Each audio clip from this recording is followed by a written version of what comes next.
કાજલ બુલેટિનમાં આપનું સ્વાગત છે। હું છું અજીઝ ઝુપેલવાલા। સમાચારમાં વાત કરીએ તો શ્રી રામ અયોધ્યા જતી 108 ફૂટની અગરબત્તી હાલોલ ગોધરા બાદ મોડાસા 5 કિલોમીટરમાં રોડ શોમાં બંને બાજુએથી 2.5 લાખ નગરજનોએ અગરબત્તીના દર્શન માટે 2 કલાક વેટ કરીને રાત્રે ઠંડીમાં 8 વાગ્યાથી સવારે 5 વાગ્યા સુધી અગરબત્તી પસાર થઈ તેના દર્શન કર્યા હતા।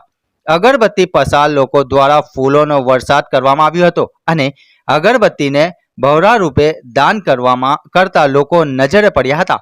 રાજસ્થાન રતનપુર બોર્ડર પર અગરબત્તી પ્રસ્થાન થઈ ત્યારે માજી ધારાસભ્યો અને દરેક ભાજપના કાર્યકર્તાઓ જોઈન થઈ ગયા હતા અને તમામ ભાજપના રંગમાં રંગાઈ ગયા હતા।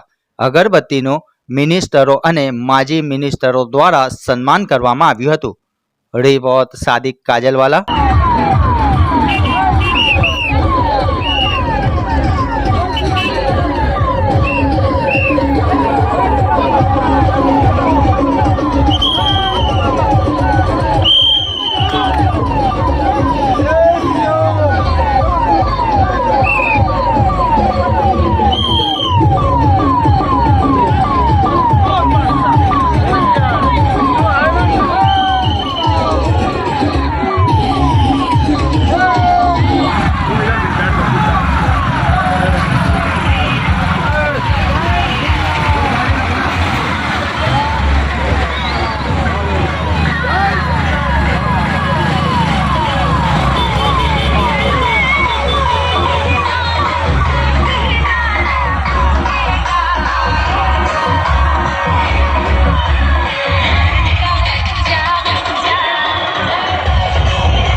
इस वीडियो को लाइक करें, हमारे चैनल को सब्सक्राइब कर बेल आइकन जरूर प्रेस करें